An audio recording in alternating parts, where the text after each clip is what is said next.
कल्पना कीजिए एक छोटे से गांव में शराब के नशे में दो लोगों के बीच एक मामूली सी हाथापाई होती है। जी, जो कि सुनने में बहुत ही आम सी बात लगती है। बिल्कुल, एक ऐसी घटना जो शायद अगले दिन किसी को याद भी न रहे। लेकिन क्या हो अगर एक मामूली सा व्यक्तिगत झगड़ा एक पूरे राज्य में बहुआयामी और खूनी युद्ध भड़का दे?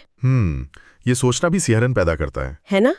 क्या हो अगर ये दो लोगों का विवाद अचानक से मशीन गनों, घात लगाकर किए गए हमलों और बंधक संकट में तब्दील हो जाए? आज हम ठीक इसी खौफनाक और उलझे हुए परिदृश्य पर बात करने वाले हैं। और आज 17 मई 2026 है। जी, ठीक 3 साल पहले मई 2023 में मणिपुर में जो एक स्थानीय हिंसा भड़की थी, आज हमारी इस गहन चर्चा का मिशन ये समझना है कि इतने समय बाद वो संघर्ष अब एक स्थानीय विवाद से एक बेहद जटिल निर्जातीय युद्ध में कैसे बदल चुका है। लेकिन चर्चा में आगे बढ़ने से पहले मुझे लगता है एक बात स्पष्ट करना बहुत जरूरी है। एकदम सही कहा आपने। एक अत्यंत महत्वपूर्ण डिस्क्लेमर। आज की हमारी यह चर्चा Manipur 2026 the architecture of ethnic exclusion नामक एक विस्तृत दस्तावेज पर आधारित है।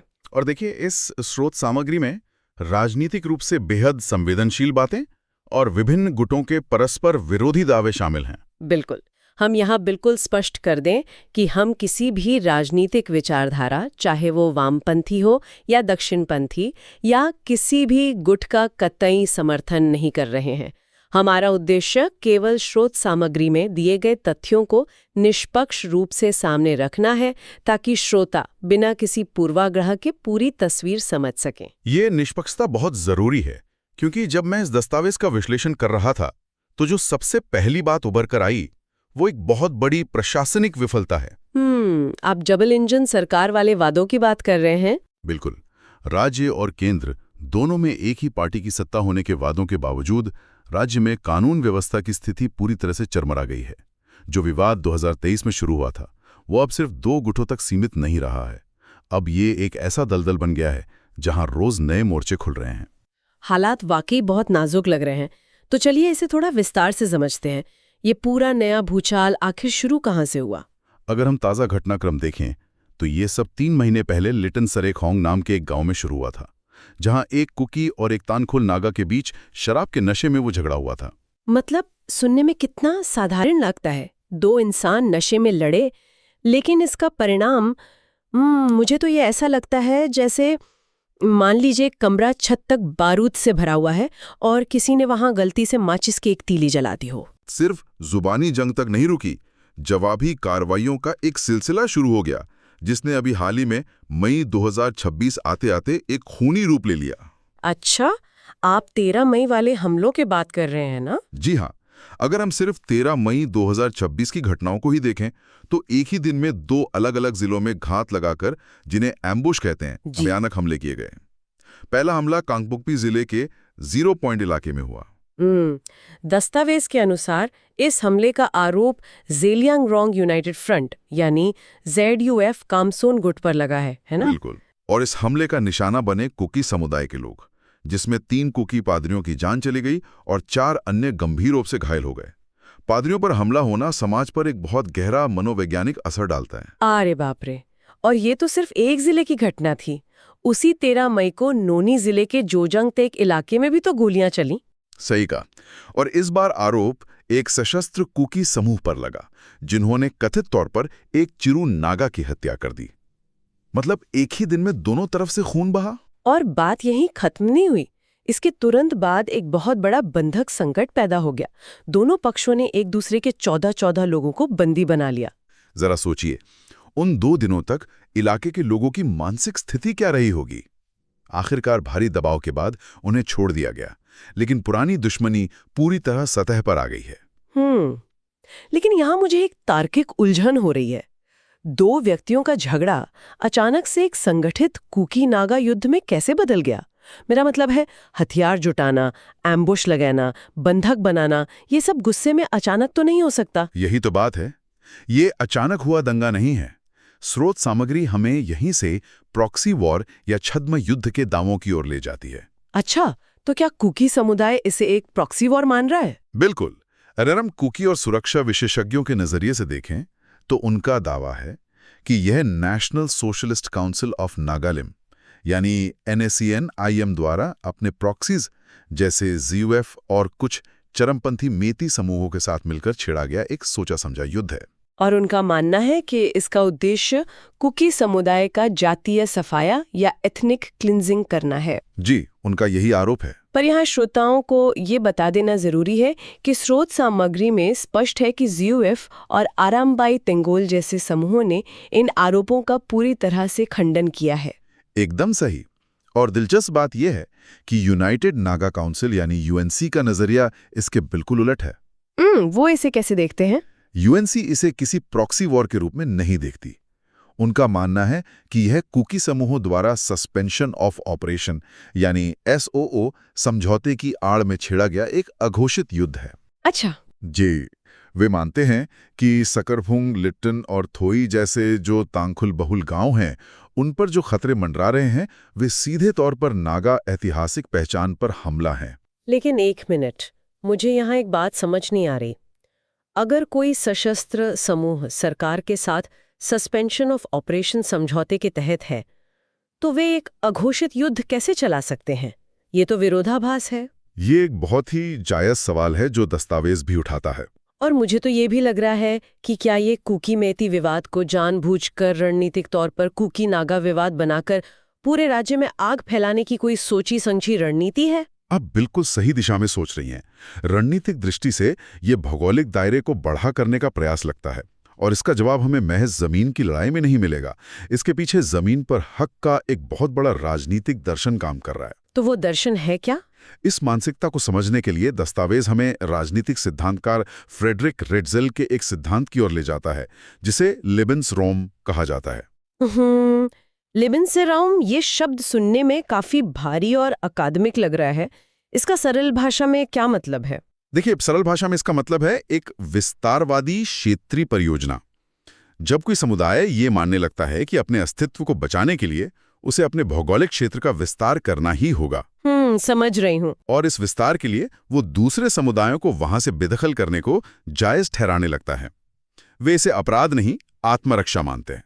इसी विचार के साथ मूल निवासी होने की राजनीति जुड़ती है। अच्छा, तो अगर मैं इसे सही समझ रही हूँ, ये ऐसा है जैसे मान लीजिए मार्केट में दो जानी दुश्मन कंपनियां हैं, दोनों हमेशा एक दूसरे को खत्म करना चाहती हैं, लेकिन अचानक वो दोनों हाथ मिला लेती हैं सिर्फ इसलिए क्योंकि मार्केट में एक तीसरी कंपनी आ गई है। बिल्कुल सटीक।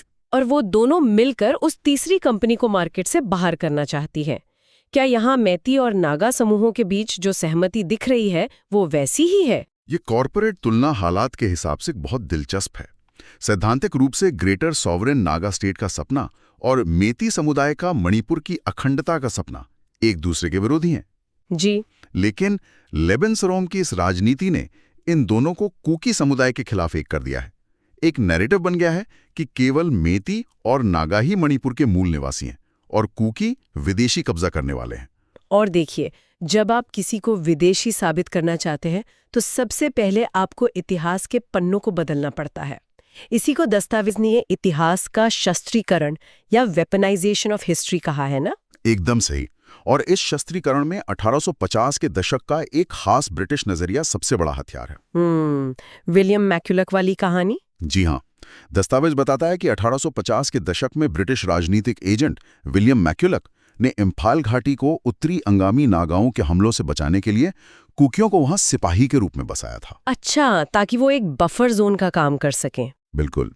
और आज इसी घटना को पकड़कर ये नैरेटिव गढ़ा जा रहा है कि कुकी तो बाद में आए हुए सेटलर्स हैं। लेकिन दस्तावेज यहीं पर एक बहुत बड़ा ऐतिहासिक साक्ष्य पेश करता है जो असली आहा मूवमेंट है। जी, आप चैथारोल कुंपाबा की बात कर रही हैं। हाँ, अगर हम चैतारोल कुंपाबा जो मेती शाही इतिहास है और श्री राजमाला जो त्रिपुरा का शाही रिकॉर्ड है उन्हें देखें तो वो साबित करते हैं कि कुकी समुदाय 1485 से बहुत पहले से घाटी में मौजूद था। और 1485 वो साल है जब से लिखित रिकॉर्ड शुरू हुए, मतलब उससे भी कई पीढ़ियों पहले से वहां हैं। तो मेरा सवाल ये है कि अगर 1485 के इतने प्रमाणिक शाही दस्तावेज कुकियों की मौजूदगी साबित करते हैं तो 1850 की इस ब्रिटिश कहानी को इतना हावी क्यों होने दिया गया? इसे हावी होने दिया गया एक बहुत गहरी राजनीतिक चाल के तहत।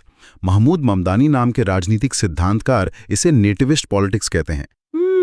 Nativist politics. जी, इसका उद्देश्य ही ये होता है कि किसी समुदाय पर हमेशा के लिए बाहरी या सेटलर का ठप्पा लगा दिया जाए ताकि आप उनके हक आसानी से छीन सकें।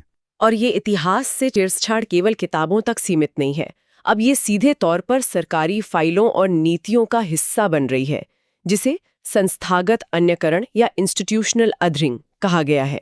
आप बिल्कुल सही कह रही हैं। और दस्तावेज के अनुसार इस अन्यकरण को जमीन पर लागू करने के लिए 3 बड़े सरकारी तंत्रों का इस्तेमाल किया जा रहा है। पहला है इनर लाइन परमिट यानी ILP, है ना, जो दिसंबर 2019 में लागू हुआ था। जी, ये पहाड़ी और घाटी के बीच के ऐतिहासिक अंतर को मिटाने का पहला बड़ा संस्थागत उपकरण था। और जो दूसरा उपकरण है वो तो 3 मई 2023 की मुख्य हिंसा का असली कारण ही था। बिल्कुल, वो है बहुसंख्यक मैती समुदाय के लिए शेड्यूल्ड ट्राइब यानी ST दर्जे की मांग। पहाड़ी जनजातियों का डर ये है कि इससे उनकी जमीन, संसाधनों और नौकरियों पर बहुसंख्यक वर्ग का कब्जा हो जाएगा। और एक्सपर्ट दस्तावेज एक तीसरे तंत्र की भी बात करता है जो आने वाले समय का सबसे बड़ा खतरा लगता है, NRC और मतदाता सूची का संशोधन। हाँ, ये सबसे ताज़ा और गंभीर चेतावनी है जो आगामी special intensive revision of electoral rolls होने वाला है। वो एक बहुत बड़ा खतरा है। जरा सोचिए, जो लोग विस्थापित हो चुके हैं, जिन्हें IDPs कहते हैं, जी, वो तो अपने पते पे मौजूद ही नहीं होंगे। बिल्कुल, तो उनके मतदान के अधिकार और नागरिकता के छिनने का भारी खतरा पैदा हो गया है। देखिए, ये समझना हमारे श्रोताओं के लिए इसलिए बहुत जरूरी है क्योंकि ये दिखाता है कि कैसे ब्यूरोक्रेसी और कागजी प्रक्रियाएं बंदूकों से भी ज्यादा खतरनाक हथियार बन सकती हैं। एकदम सही। एक झटके में किसी नागरिक का पूरा वजूद ही मिटा सकती हैं ये फाइलें। तो एक्सपर्ट, अगर हम निष्कर्ष की ओर बढ़ें तो इस दस्तावेज से हमें क्या मुख्य बात समझ आती है? सबसे बड़ा निष्कर्ष ये है कि ये पूर्ण मूल निवासी या एब्सोल्यूट इंडिजेनिटी की ये जो जिद है, यही इस पूरी समस्या की जड़ है। मतलब ये दावा कि केवल हम ही असली निवासी हैं। जी, अंतर्राष्ट्रीय स्तर पर मूल निवासी होने का कॉन्सेप्ट कमजोरों को बचाने के लिए बना था, न कि बहुसंख्यकों द्वारा दूसरों को बाहर निकालने के लिए। शांति केवल तभी आ सकती है जब समाज सापेक्ष मूल निवासी के ढांचे को अपनाए। सापेक्ष मूल निवासी मतलब हमें समझना होगा कि सह अस्तित्व ही एकमात्र रास्ता है। उदारवादी आवाजों को अपनी जातीय सीमाओं से ऊपर उठना होगा, वरना राज्य पूरी तरह से एक सिस्टमिक एथनिक वॉरफेयर में नष्ट हो जाएगा। ये तो बहुत ही डरावनी लेकिन सच्ची तस्वीर है। तो आज के इस गहन चर्चा को खत्म करने से पहले एक बात पर जरूर गौर करें। जो हमने आज इस दस्तावेज के जरिए समझा, वो एक बहुत बड़ा सवाल खड़ा करता है। जी बिल्कुल। अगर मूल निवासी होने के अंतर्राष्ट्रीय कानून को ही लोगों को बेदखल करने का टूल बना लिया जाए, तो दुनिया भर के लोकतंत्रों का भविष्य क्या होगा? क्या आने वाले समय के युद्ध सीमाओं पर हथियारों से नहीं, बल्कि दफ्तरों में मतदाता सूची, परमिट और नागरिकता की दस्तावेजों के जरिए लड़े जाएंगे? ये एक ऐसा सवाल है जिस पर हम सबको सोचना चाहिए।